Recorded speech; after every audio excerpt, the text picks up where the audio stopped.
ಸ್ನೇಹಿತರೆ, ಕೌಶಿಕರು ತಪಸ್ಸಿಗೆ ಕುಳಿತು ಅದೆಷ್ಟು ವರ್ಷಗಳಾಗಿದ್ವು. ಅವರ ಏಕಾಗ್ರತೆಯನ್ನು ಭಂಗಗೊಳಿಸೋದಕ್ಕೆ ಯಾರಿಂದಲೂ ಸಾಧ್ಯವಾಗಿರಲಿಲ್ಲ. ವಶಿಷ್ಠರಿಗೆ ಸಿದ್ಧಿಯಾದ ಆ ಅಪೂರ್ವ ಶಕ್ತಿಗಳೆಲ್ಲ ನನಗೂ ಬೇಕು. ಅದಕ್ಕಾಗಿ ಎಷ್ಟು ವರ್ಷಗಳಾದ್ರೂ, ಅದೆಷ್ಟೇ ಕಷ್ಟವಾದ್ರೂ ಸಹಿಸಿಕೊಳ್ಳೋದಕ್ಕೆ ಮಾನಸಿಕವಾಗಿ ಸಿದ್ಧರಾಗಿದ್ರು ಕೌಶಿಕರು. ಆದ್ರೆ ವಿಧಿ ಅದಕ್ಕೆ ಅವಕಾಶ ಕೊಡಬೇಕಲ್ಲ. ಆತನ ತಪೋನಿಷ್ಠೆಯನ್ನ ಭಂಗಗೊಳಿಸೋದಕ್ಕೆ ಅಲ್ಲಿ ಬೇರೆನೇ ಪ್ರಯತ್ನಗಳು ನಡೆಯೋದಕ್ಕೆ ಶುರುವಾಗಿದ್ವು. ಮನುಷ್ಯ ಯಾವ ವಿಷಯದಲ್ಲಿ ಸೋಲದೆ ಇದ್ರೂ ಹೆಣ್ಣಿನ ಮುಂದೆ ಸೋಲದೆ ಇರ್ತಾನ. ಅಲ್ಲಿ ಇದಕ್ಕಾಗಿ ಇಂದ್ರ ಒಂದು ತಂತ್ರವನ್ನ ರೂಪಿಸಿದ್ದ. ಯಥಾ ಪ್ರಕಾರ ಕೌಶಿಕನ ತಪೋಭಂಗಕ್ಕೆ ಅಪ್ಸರೆಯರನ್ನ ಕಳಿಸೋದಿಕ್ಕೆ ಮುಂದಾಗಿದ್ದ. ಅದ್ಯಾಕೋ ಗೊತ್ತಿಲ್ಲ, ಪೌರಾಣಿಕ ಕಥೆಗಳಲ್ಲಿ ಪದೇ ಪದೇ ಇಂದ್ರನನ್ನ ವಿಲನ್ ಮಾಡ್ತಾರೆ. ಇಲ್ಲಿ ಇಂದ್ರ ಅಪ್ಸರೆಯರನ್ನ ಕಳಿಸಿದ್ದ ಅನ್ನೋದನ್ನ ಅತ್ಯಂತ ರೋಚಕವಾಗಿ ಹೇಳೋದನ್ನ ನಾವು ಸಾಕಷ್ಟು ಬಾರಿ ಕೇಳಿರ್ತೀವಿ. ಅದು ಅವತ್ತಿನ ಋಷಿಗಳಿಗೆ ಅಂತೇನಲ್ಲ. ಈಗ ಕೂಡ ನೀವು ಯಾವುದೇ ಸಾಧನೆಯಲ್ಲಿದ್ದೀರಿ ಅಂದ್ರೆ ನಿಮ್ಮನ್ನ ಕೂಡ ಸಾವಿರಾರು ಅಕ್ಕಪಕ್ಕದ ಆಕರ್ಷಣೆಗಳು ಕಾಡೋದಕ್ಕೆ ಶುರುವಾಗುತ್ತವೆ.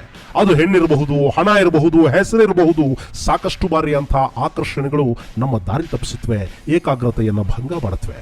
ಅದು ಅವತ್ತಿನ ಸಾಧಕರಿಗೂ ಇವತ್ತಿನ ಸಾಮಾನ್ಯರಿಗೂ ಎಲ್ಲರಿಗೂ ಆಗೋದೆ. ಅದಿರ್ಲಿ, ಈಗ ವಿಶ್ವಾಮಿತ್ರರ ಕಥೆಗೆ ಬರೋಣ. ತಪೋನಿರತರಾಗಿದ್ದ ವಿಶ್ವಾಮಿತ್ರರ ಮುಂದೆ ಆ ತ್ರಿಲೋಕ ಸುಂದರಿ ಬಂದು ನಿಂತಿದ್ಲು. ಆಕೆಯ ಸ್ನಿಗ್ಧ ಸೌಂದರ್ಯ, ಅವಳ ಕಂಠ ಮಾಧುರ್ಯ, ನಾಟ್ಯ ಚಾತುರ್ಯ, ಹೀಗೆ ಪ್ರತಿಯೊಂದಕ್ಕೂ ಒಂದೊಂದು ರೀತಿಯ ಮಾಂತ್ರಿಕತೆ ಇತ್ತು. ಅವಳ ಮುಂದೆ ಜಾರಿ ಬೀಳದ ಗಂಡು ಗಂಡೇ ಅಲ್ಲ ಅನ್ನೋ ಮಾತಿತ್ತು. ತನ್ನ ಸೌಂದರ್ಯವನ್ನ ಪ್ರಯೋಗ ಮಾಡಿ ವಿಶ್ವಾಮಿತ್ರರನ್ನ ಮರಳು ಮಾಡೋದಿಕ್ಕೆ ಬಂದು ನಿಂತಿದ್ಲು ರಂಭೆ. ನೀವಿನ್ನು ನಮ್ಮ ಯೂಟ್ಯೂಬ್ ಚಾನೆಲ್ ಅನ್ನು ಸಬ್ಸ್ಕ್ರೈಬ್ ಮಾಡದಿದ್ದರೆ ಈಗಲೇ ಬೆಲ್ ಐಕಾನ್ ಪ್ರೆಸ್ ಮಾಡಿ ಹಾಗೂ ವಿಡಿಯೋವನ್ನು ಲೈಕ್, ಶೇರ್ ಮತ್ತು ನಮ್ಮ ಚಾನೆಲ್ ಅನ್ನು ಸಬ್ಸ್ಕ್ರೈಬ್ ಮಾಡಿ. ಅದೆಷ್ಟು ಮಂದಿಯನ್ನ ಅವಳು ಮೋಡಿ ಮಾಡಿರಲಿಲ್ಲ. ಅದೆಷ್ಟು ಮಂದಿಯ ಏಕಾಗ್ರತೆ ಅವಳ ಮುಂದೆ ಜಾರಿ ಹೋಗಿರಲಿಲ್ಲ. ಅದೇ ಆತ್ಮಸ್ಥೈರ್ಯದ ಮೇಲೆ ಕೌಶಿಕನನ್ನ ತನ್ನ ಗಾನ ನಾಟ್ಯಗಳ ಮೂಲಕ ಸಂಮೋಹನಗೊಳಿಸೋದಕ್ಕೆ ಪ್ರಯತ್ನಿಸಿದ್ಲು ರಂಭೆ. ಆದರೆ ಇದ್ಯಾವುದಕ್ಕೂ ಕೌಶಿಕ ಜಗ್ಗಲಿಲ್ಲ. ಸ್ಪರ್ಶ ಆಲಿಂಗನಗಳಿಗೆ ಜಾರ್ತಾನೆ ಅಂದ್ಕೊಂಡ ರಂಭೆಗೆ ಅಲ್ಲಿ ಆಘಾತ ಕಾದಿತ್ತು. ಕೌಶಿಕ ವ್ಯಗ್ರನಾಗಿದ್ದ. ತನ್ನ ತಪೋಭಂಗಕ್ಕೆ ಪ್ರಯತ್ನಿಸಿದ ನೀನು ಕಲ್ಲಾಗುವಂತ ಶಾಪ ಕೊಟ್ಬಿಟ್ಟ. ರಂಭೆಯ ವೈಫಲ್ಯ ಇಂದ್ರನನ್ನ ಕಂಗೆಡಿಸಿಬಿಡ್ತು. ಕೌಶಿಕನ ವ್ರತ ಕೆಡಿಸಿ ತನ್ನ ತಪೋಫಲ ಅವನಿಗೆ ಸಿಗದಂತೆ ಮಾಡೋದಿಕ್ಕೆ ಏನು ಮಾಡಬೇಕು ಅಂತ ಅವನು ಮತ್ತೆ ಯೋಚಿಸತೊಡಗಿದ್ದ. ಇಲ್ಲಿ ಕೌಶಿಕನ ಘೋರ ತಪಸ್ಸು ಮುಂದುವರೆದಿತ್ತು. ಅವನ ತಪಸ್ಸಿನ ಫಲವಾಗಿ ಅದೊಂದಿನ ಅಶರೀರ ವಾಣಿಯೊಂದು ಕೇಳಿಸುತ್ತೆ. ವತ್ಸ ಕೌಶಿಕ, ನಿನ್ನ ತಪಸ್ಸಿಗೆ ಸಂತುಷ್ಟನಾಗಿ ನಿನಗೆ ತಪೋಫಲವನ್ನು ಕಳಿಸಿದ್ದೇನೆ, ಸ್ವೀಕರಿಸುವ ಅನ್ನೋ ಅಶರೀರ ವಾಣಿಯನ್ನ ಕೇಳಿ ಕಣ್ಣು ಬಿಟ್ಟು ನೋಡ್ತಾನೆ ಕೌಶಿಕ. ಅವನ ಕೈಯಲ್ಲೊಂದು ಪ್ರಸಾದದ ಪಾತ್ರೆ ಇತ್ತು. ಇನ್ನೇನದನ್ನು ತಿನ್ನಬೇಕು ಅಷ್ಟರಲ್ಲಿ ಅವನ ಮುಂದೆ ಬ್ರಾಹ್ಮಣನೊಬ್ಬ ಬಂದು ನಿಂತ. ಭವತಿ ಭಿಕ್ಷಾಂದೇಹಿ. ಹಸಿದ ಮನುಷ್ಯನೊಬ್ಬ ಎದುರು ನಿಂತು ಬೇಡಿದಾಗ ಕೊಡದೆ ತಾನೊಬ್ಬನೇ ತಿನ್ನೋದು ಎಷ್ಟು ಸರಿ. ಕೌಶಿಕ ಮಹಾರಾಜ ತನ್ನ ಪ್ರಸಾದದ ಪಾತ್ರೆಯನ್ನ ಆ ಬ್ರಾಹ್ಮಣನ ಕೈಗೆ ಕೊಟ್ಟುಬಿಟ್ಟ. ಆದ್ರೆ ಹಾಗೆ ಛದ್ಮವೇಷಧಾರಿಯಾಗಿ ಬಂದವನು ಇಂದ್ರ ಅನ್ನೋದನ್ನ ಅರ್ಥ ಮಾಡ್ಕೊಳ್ಳೋದಕ್ಕೆ ಕೌಶಿಕರಿಗೆ ಹೆಚ್ಚಿನ ಸಮಯ ಏನು ಬೇಕಾಗ್ಲಿಲ್ಲ. ಏನೇ ಆದರೂ ತಪೋಫಲ ಕೈಜಾರಿ ಹೋಗಿತ್ತು. ಇಂದ್ರ ತಮ್ಮ ತಪೋಭಂಗಕ್ಕೆ ಪ್ರಯತ್ನಿಸುತ್ತಿರೋದು ಯಾಕೆ ಅನ್ನೋದನ್ನ ಕೌಶಿಕರು ಅರ್ಥ ಮಾಡ್ಕೊಂಡಿದ್ರು. ಅವತ್ತಿಗೆ ಭೂಲೋಕದ ಅರಸರು ಇಂದ್ರ ಪದವಿಗಾಗಿ ಪ್ರಯತ್ನಿಸುವುದು ಹೆಚ್ಚಾಗಿದ್ದ ಕಾರಣ ಇಂದ್ರ ಕೌಶಿಕರು ಅದೇ ಕೆಲಸದಲ್ಲಿ ನಿರತರಾಗಿದ್ದಾರೆ ಅಂದ್ಕೊಂಡಿದ್ದ. ಹೀಗಾಗಿ ಅವರ ತಪೋಭಂಗಕ್ಕೆ ಪ್ರಯತ್ನಿಸಿದ್ದ. ಇದು ಅರ್ಥವಾಗಿ ನಸುನಕ್ಕ ಕೌಶಿಕರು ಮತ್ತೊಂದು ಸುತ್ತಿನ ಸಾಧನೆಗೆ ಅಣಿಯಾಗತೊಡಗಿದ್ರು. ಆದರೆ ಈ ಬಾರಿ ಮನಸ್ಸು ತಪಸ್ಸಲ್ಲಿ ಕೇಂದ್ರೀಕೃತಗೊಳ್ಳೋದಿಕ್ಕೆ ಯಾಕೋ ಹಿಂದೇಟಾಗ್ತಿತ್ತು. ಏನೋ ಒಂಥರ ಜಡ ಆವರಿಸೋದಿಕ್ಕೆ ಶುರು ಮಾಡಿತ್ತು. ಇಷ್ಟು ದಿನಗಳ ತಪೋಫಲವನ್ನ ದೇವೇಂದ್ರ ದಾನದ ರೂಪದಲ್ಲಿ ಕೊಂಡು ಹೋಗಿದ್ದ. ಇದೆಲ್ಲದರ ನಡುವೆ ಕೌಶಿಕರು ಮನಸ್ಸನ್ನ ಮತ್ತೆ ಹದಕ್ಕೆ ತಂದುಕೊಳ್ಳೋ ಪ್ರಯತ್ನ ಮಾಡ್ತಿದ್ರು. ಆಗಲೇ ಇಂದ್ರ ಇನ್ನೊಂದು ದಾಳ ಉರುಳಿಸೋದಕ್ಕೆ ಸಿದ್ಧನಾದ. ಈ ಬಾರಿ ವಿಶ್ವಾಮಿತ್ರರ ತಪಸ್ಸನ್ನ ಭಂಗ ಮಾಡೋದಕ್ಕೆ ಅವನು ಆಯ್ಕೆ ಮಾಡಿಕೊಂಡಿದ್ದು ತ್ರಿಲೋಕ ಸುಂದರಿ ಮೇನಕೆಯನ್ನ. ಈ ಬಾರಿ ಇಂದ್ರನ ವಂಚನೆಯಿಂದ ಏಕಾಗ್ರತೆಯನ್ನ ಕಳ್ಕೊಂಡಿದ್ದ ಕೌಶಿಕರ ಮನಸ್ಸು ಮೇನಕೆಯ ಸೌಂದರ್ಯಕ್ಕೆ ಮಾರು ಹೋಗಿತ್ತು. ಋಷಿವರ್ಯ ಸಾಧನೆಯ ಹಾದಿಯಿಂದ ಮನ್ಮಥ ರಾಗದ ಕಡೆಗೆ ಆಕರ್ಷಿತನಾಗಿದ್ದ. ಅದೊಂದಿನ ಮೇನಕೆಯ ಸೌಂದರ್ಯಕ್ಕೆ ಮರುಳಾದವನು ಆಕೆಯನ್ನ ವಿವಾಹವೂ ಆದ. ಸ್ವಲ್ಪ ದಿನಗಳ ಕಾಲ ಸಂಸಾರ ಮಾಡಿದವರಿಗೆ ಒಂದು ಮುದ್ದಾದ ಕೂಸು ಹುಟ್ಟಿತು. ಅಲ್ಲಿಗೆ ತಾನು ಬಂದ ಕೆಲಸ ಮುಗಿಸಿದ್ದ ಮೇನಕೆ ಕೌಶಿಕರಲ್ಲಿ ಇಡೀ ವಿಷಯ ಹೇಳಿ ಇಂದ್ರನ ಅಣತಿಯಂತೆ ತಾನು ಇದೆಲ್ಲವನ್ನ ಮಾಡಬೇಕಾಯ್ತು ಅನ್ನೋದನ್ನ ವಿವರಿಸಿ ತನಗೆ ಮತ್ತೆ ಇಂದ್ರ ಸಭೆಗೆ ಹೋಗೋದಿಕ್ಕೆ ಅನುಮತಿ ಕೊಡುವಂತೆ ಕೇಳ್ಕೋತಾಳೆ. ಕಣ್ಣೀರು ಹಾಕಿ ಕ್ಷಮಿಸುವಂತೆ ಬೇಡ್ತಾಳೆ. ಅಲ್ಲಿಗೆ ಕೌಶಿಕರಿಗೆ ಕೂಡ ಎಲ್ಲ ಅರ್ಥವಾಗಿ ಇನ್ನೆಂದೂ ತಾವಿಬ್ಬರೂ ಭೇಟಿಯಾಗದಂತಿರಲಿ ಅಂತ ಮೇನಕೆಗೆ ಶಾಪ ಕೊಟ್ಟು ಅಲ್ಲಿಂದ ಮತ್ತೆ ತಪಸ್ಸಿಗೆ ಹೊರಟು ಬಿಡ್ತಾರೆ. ಮೇನಕೆ ಕೂಡ ತನ್ನ ಮಗುವನ್ನ ಕಾಡಲೇ ಬಿಟ್ಟು ತಾನು ಕೂಡ ಇಂದ್ರನ ಲೋಕಕ್ಕೆ ವಾಪಸ್ಸಾಗ್ತಾಳೆ. ಇಲ್ಲಿ ವಿಶ್ವಾಮಿತ್ರ ಹಾಗೂ ಮೇನಕೆಯರಿಂದ ತಿರಸ್ಕರಿಸಲ್ಪಟ್ಟ ಆ ಕೂಸನ್ನ ಕಣ್ವ ಋಷಿಗಳು ಸಾಕ್ತಾರೆ. ಅವರ ಕಣ್ಣಿಗೆ ಬಿದ್ದಾಗ ಆ ಕಂದ ಶಕುಂತ ಪಕ್ಷಿಗಳ ಆರೈಕೆಯಲ್ಲಿದ್ದ ಕಾರಣ ಅದಕ್ಕೆ ಶಕುಂತಲಾ ಅಂತ ಹೆಸರಿಡ್ತಾರೆ. ಮುಂದೆ ಅದೇ ಶಕುಂತಲೆ ದುಷ್ಯಂತನನ್ನ ಪ್ರೀತಿಸಿ ಮದುವೆಯಾಗ್ತಾಳೆ. ಅವಳ ಮಗ ಭರತ. ಈ ಶಕುಂತಲೆ ಹಾಗೂ ದುಷ್ಯಂತನ ಕಥೆ ಇದೆಯಲ್ಲ, ಅದೇ ಒಂದು ಅತ್ಯದ್ಭುತವಾದ ಪ್ರೇಮ ಕಾವ್ಯ. ಅದರ ಬಗ್ಗೆ ಮುಂದೆ ಯಾವತ್ತಾದ್ರೂ ಹೇಳ್ತೀನಿ. ಇಲ್ಲಿ ಹೀಗೆ ಮತ್ತೆ ತಪಸ್ಸಿಗೆ ಕೂತ ಕೌಶಿಕರ ಗುರಿ ಒಂದೇ ಆಗಿತ್ತು. ಅದು ವಶಿಷ್ಠರ ಮೇಲಿನ ಸಿಟ್ಟು ಹಾಗೂ ಬ್ರಹ್ಮರ್ಷಿಯಾಗಬೇಕು ಅನ್ನೋ ಹಠ. ಹೀಗೆ ತಪೋನಿರತರಾಗಿದ್ದ ಸಮಯದಲ್ಲೇ ಅವರ ಬಳಿಗೆ ಸೂರ್ಯವಂಶದ ಕುಡಿ ಸತ್ಯವ್ರತ ಮಹಾರಾಜ ಬರ್ತಾನೆ. ಅವನದ್ದು ವಿಚಿತ್ರವಾದ ಕೋರಿಕೆ. ಅಷ್ಟೊತ್ತಿಗಾಗಲೇ 106 ಯಜ್ಞ ಯಾಗಾದಿಗಳನ್ನ ಮಾಡಿದ್ದ ಸತ್ಯವ್ರತ ವಾನಪ್ರಸ್ಥಕ್ಕೆ ಹೊರಟಿದ್ದ. ಅವನಿಗೆ ಆ ವಯಸ್ಸಲ್ಲೊಂದು ವಿಚಿತ್ರವಾದ ಸಂಶಯ ಕಾಡೋದಕ್ಕೆ ಶುರುವಾಯಿತು. ತಾನು ಸಾಕಷ್ಟು ಯಾಗಗಳನ್ನ ಮಾಡಿದ್ದೀನಿ, ಖಂಡಿತವಾಗಿ ಸ್ವರ್ಗಕ್ಕೆ ಹೋಗ್ತೀನಿ, ಆದ್ರೆ ತನ್ನ ಶರೀರವನ್ನ ಇಲ್ಲೇ ಬಿಟ್ಟು ಸ್ವರ್ಗಕ್ಕೆ ಹೋಗಿ ಅಲ್ಲಿ ಶರೀರವಿಲ್ಲದೆ ಮಾಡೋದಾದ್ರೂ ಏನಿದೆ? ಹೀಗಾಗಿ ಸಶರೀರನಾಗಿ ಸ್ವರ್ಗಕ್ಕೆ ಹೋದ್ರೆ ಅಲ್ಲಿನ ಸುಖ ಭೋಗಗಳನ್ನ ಇನ್ನಷ್ಟು ದಿನ ಅನುಭವಿಸೋದಿಕ್ಕೆ ಸಾಧ್ಯವಾಗತ್ತೆ. ಹೀಗೆ ಯೋಚಿಸಿದ ಸತ್ಯವ್ರತ ಅದಕ್ಕಾಗಿ ತನ್ನ ಕುಲಗುರು ವಶಿಷ್ಠರ ಹತ್ರಕ್ಕೆ ಬರ್ತಾನೆ. ಅವನ ಮನೋಭಿಲಾಷೆಯನ್ನು ಅರ್ಥ ಮಾಡಿಕೊಂಡ ವಶಿಷ್ಠರು ಸಶರೀರನಾಗಿ ಸ್ವರ್ಗಕ್ಕೆ ಹೋಗೋದು ಸಾಧ್ಯವಿಲ್ಲ ಅಂತ ಹೇಳ್ತಾರೆ. ಆದ್ರೆ ಸತ್ಯವ್ರತ ಸುಮ್ಮನಾಗುವುದಿಲ್ಲ. ತಾನು ಇದುವರೆಗೆ ಮಾಡಿದ ಎಲ್ಲ ಪುಣ್ಯ ಕಾರ್ಯಗಳಿಗೂ ಸಹಕರಿಸಿದ್ದು ದೇಹದ ಮೂಲಕವೇ ತಾನು ಯಜ್ಞ ಯಾಗಾದಿಗಳನ್ನ ದಾನ ಧರ್ಮಗಳನ್ನ ಮಾಡೋದಕ್ಕೆ ಸಾಧ್ಯವಾಗಿತ್ತು. ಅದಕ್ಕೆ ಬೇಕಾದ ಸಂಪತ್ತನ್ನ ಗಳಿಸಿಕೊಟ್ಟಿದ್ದು ಕೂಡ ಈ ದೇಹವೇ ಇಲ್ಲದಿದ್ರೆ ಪುಣ್ಯ ಕಾರ್ಯಗಳನ್ನ ಮಾಡೋದಿಕ್ಕಾದರೂ ಹೇಗೆ ಸಾಧ್ಯ? ಹೀಗಾಗಿ ಪ್ರತಿ ಪುಣ್ಯದಲ್ಲೂ ಪಾಲು ಪಡೆದಿರುವ ದೇಹಕ್ಕೆ ಸ್ವರ್ಗ ಪ್ರವೇಶ ಇಲ್ಲ ಅಂದ್ರೆ ಹೇಗೆ? ಋಷಿವರ್ಯ, ಅದು ಅನ್ಯಾಯವಾಗೋದಿಲ್ವಾ ಅಂತ ಕೇಳ್ತಾನೆ. ಅವನ ತರ್ಕ ಸರಿಯಾಗೇ ಇತ್ತು, ಆದ್ರೆ ಅದಕ್ಕೆ ವಶಿಷ್ಠರ ಬಳಿ ಉತ್ತರ ಕೂಡ ಇತ್ತು.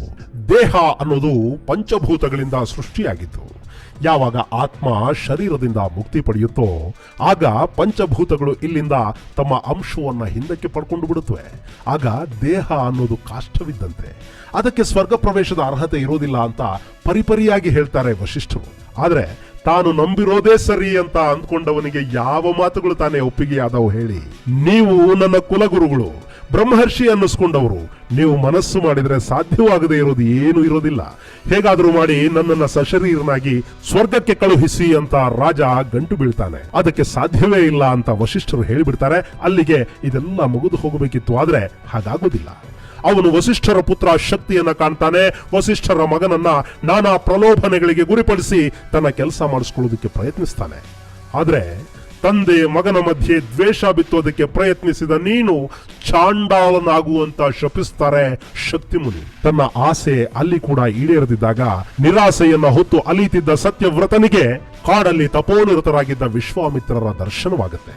ಅಲ್ಲಿ ತನ್ನ ಮನೋಭಿಲಾಷೆಯನ್ನ ಹೇಳಿಕೊಂಡ ಸತ್ಯವ್ರತ ವಶಿಷ್ಠರು ನಿರಾಕರಿಸಿದ್ದನ್ನ, ಅವರ ಮಗ ಶಕ್ತಿ ಶಪಿಸಿದ್ದನ್ನ ವಿಶ್ವಾಮಿತ್ರರಿಗೆ ಹೇಳ್ತಾನೆ.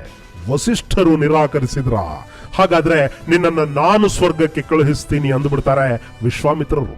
ಅವರಿಗೆ ಇಂದ್ರನ ಮೇಲೆ ಸಿಟ್ಟಿತ್ತು, ಅದರ ಜೊತೆಗೆ ವಶಿಷ್ಠರ ಮೇಲೆ ಅಗಾಧವಾದ ದ್ವೇಷ ಇತ್ತು. ಹೀಗಾಗಿ ತಮ್ಮ ತಪೋಶಕ್ತಿಯನ್ನ ತೋರಿಸ್ಕೊಡೋದಕ್ಕೆ ಇದಕ್ಕಿಂತ ಒಳ್ಳೆಯ ಅವಕಾಶ ಇಲ್ಲ ಅಂದ್ಕೊಂಡ ವಿಶ್ವಾಮಿತ್ರರು ಸತ್ಯವ್ರತನನ್ನ ನೇರ ಸ್ವರ್ಗಕ್ಕೆ ಕಳುಹಿಸೋ ಪ್ರಯತ್ನವನ್ನ ಮಾಡಿಬಿಡ್ತಾರೆ. ಕೌಶಿಕ ವಿಶ್ವಾಮಿತ್ರರ ತಪೋಶಕ್ತಿಯ ಫಲವಾಗಿ ಸತ್ಯವ್ರತ ಶರೀರ ಸಮೇತನಾಗಿ ಸ್ವರ್ಗಕ್ಕೆ ಹೋಗ್ತಾನೆ. ಆದ್ರೆ ಅವನನ್ನ ಒಳಗೆ ಬಿಟ್ಕೊಳ್ಳೋದಕ್ಕೆ ನಿರಾಕರಿಸಿದ ಇಂದ್ರ ಅಲ್ಲಿಂದ ತಳ್ಳಿಸಿ ಬಿಡ್ತಾನೆ. ಅದನ್ನ ಕಂಡ ವಿಶ್ವಾಮಿತ್ರರು ತ್ರಿಶಂಕುವನ್ನ ಮಧ್ಯದಲ್ಲೇ ನಿಲ್ಲಿಸಿ ತಮ್ಮ ಅಷ್ಟು ತಪೋಬಲವನ್ನ ಬಳಸಿ ಅವನಿಗಾಗಿ ಇನ್ನೊಂದು ಸ್ವರ್ಗವನ್ನ ಸೃಷ್ಟಿ ಮಾಡ್ತಾರೆ.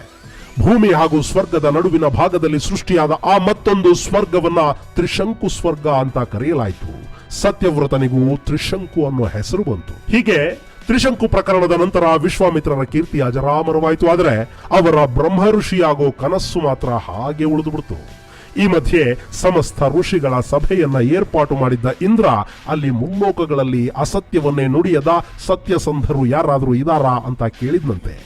ಆಗ ವಶಿಷ್ಠರು ಸತ್ಯ ಹರಿಶ್ಚಂದ್ರನ ಹೆಸರನ್ನ ಹೇಳ್ತಾರೆ. ವಶಿಷ್ಠರು ಹೇಳಿದ್ರಲ್ಲ ಅನ್ನೋ ಕಾರಣಕ್ಕೇನೆ ಹರಿಶ್ಚಂದ್ರನಿಂದ ಅಸತ್ಯವನ್ನ ನುಡಿಸುವ ಪಣ ತೊಟ್ಟ ವಿಶ್ವಾಮಿತ್ರರು ಹರಿಶ್ಚಂದ್ರನನ್ನ ನಾನಾ ರೀತಿಯಲ್ಲಿ ಪರೀಕ್ಷಿಸಿ ಕಡೆಗೆ ಅವನ ಸತ್ಯ ಪರಿಪಾಲನೆಯ ಮುಂದೆ ಸೋಲನ್ನ ಒಪ್ಕೊಳ್ತಾರೆ. ಹರಿಶ್ಚಂದ್ರನ ಸತ್ಯನಿಷ್ಠೆಗೆ ಮೆಚ್ಚಿ ತಮ್ಮ ತಪೋಬಲದ ಸಮಭಾಗವನ್ನ ಅವನಿಗೆ ಧಾರೆ ಎರೆದ ವಿಶ್ವಾಮಿತ್ರರು ಮತ್ತೆ ಅಖಂಡ ತಪಸ್ಸಿಗೆ ಅಣಿಯಾಗ್ತಾರೆ. ಅದೆಷ್ಟೋ ಸಂವತ್ಸರಗಳ ಕಾಲ ಮೊದಲಿಗಿಂತಲೂ ಘೋರವಾದ ತಪಸ್ಸನ್ನ ಕೈಗೊಳ್ತಾರೆ. ಈ ಬಾರಿ ಬ್ರಹ್ಮರ್ಷಿ ಅಂತ ಘೋಷಿಸುವವರೆಗೆ ತಪಸ್ಸನ್ನ ಅಂತ್ಯಗೊಳಿಸೋದಿಲ್ಲ ಅಂತ ನಿರ್ಧಾರ ಮಾಡ್ತಾರೆ. ವಿಶ್ವಾಮಿತ್ರರ ಅಪರಿಮಿತ ಏಕಾಗ್ರತೆ, ಕಠಿಣ ವ್ರತಕ್ಕೆ ಭಗವಂತ ಪ್ರತ್ಯಕ್ಷನಾಗಲೇಬೇಕಿತ್ತು. ಬ್ರಹ್ಮದೇವ ಪ್ರಸನ್ನನಾಗಿ ವಿಶ್ವಾಮಿತ್ರರಿಗೆ ಏನು ಬೇಕು ಕೇಳು ಅಂದಾಗ ಅವರದ್ದು ಒಂದೇ ಬೇಡಿಕೆ, ನಾನು ಬ್ರಹ್ಮರ್ಷಿ ಆಗಬೇಕು. ನೀವು ಈಗಾಗಲೇ ಸಾಕಷ್ಟು ತಪೋಸಿದ್ಧಿಯನ್ನ ಗಳಿಸಿದಿರಿ, ಸಾಧನೆ ಮಾಡಿದಿರಿ, ನೀವು ಬ್ರಹ್ಮರ್ಷಿ ಆದ ಹಾಗೇನೆ ಅಂತ ಬ್ರಹ್ಮ ಹೇಳ್ತಾನೆ. ಅದಕ್ಕೆ ವಿಶ್ವಾಮಿತ್ರರು ನನ್ನನ್ನ ಬ್ರಹ್ಮರ್ಷಿ ಅಂತ ವಶಿಷ್ಠರು ಯಾವತ್ತು ಒಪ್ಕೋತಾರೋ ಅವತ್ತು ಮಾತ್ರ ನಾನು ಬ್ರಹ್ಮರ್ಷಿ ಆದ ಹಾಗೆ ಅಂತ ಹೇಳಿದ್ರಂತೆ. ಅದಕ್ಕೆ ಬ್ರಹ್ಮ ಆ ಕಾಲ ಕೂಡ ಬರುತ್ತೆ, ತಾಳ್ಮೆಯಿಂದ ಕಾಯಬೇಕು ಅಂತ ಹೇಳಿ ಅಂತರ್ಧಾನನಾಗ್ತಾನೆ. ಇಷ್ಟೊಂದು ಘೋರ ತಪಸ್ಸು ಮಾಡಿದ್ರು ವಶಿಷ್ಠರು ತಮ್ಮನ್ನ ಬ್ರಹ್ಮರ್ಷಿ ಅಂತ ಒಪ್ತಿಲ್ಲ ಅನ್ನೋ ಆಕ್ರೋಶ ವಿಶ್ವಾಮಿತ್ರರಲ್ಲಿ ಹೆಚ್ಚಾಗ್ತಾ ಹೋಯ್ತು. ತಮ್ಮನ್ನ ಬ್ರಹ್ಮರ್ಷಿ ಅಂತ ಒಪ್ಕೊಳ್ಳದೆ ಇರೋದಕ್ಕೆ ಕಾರಣ ಏನು ಅನ್ನೋದನ್ನ ವಶಿಷ್ಠರ ಬಳಿಯೇ ಕೇಳಿಬಿಡೋಣ ಅಂತ ವಿಶ್ವಾಮಿತ್ರರು ವಶಿಷ್ಠರ ಆಶ್ರಮದ ಕಡೆ ಬರ್ತಾರೆ.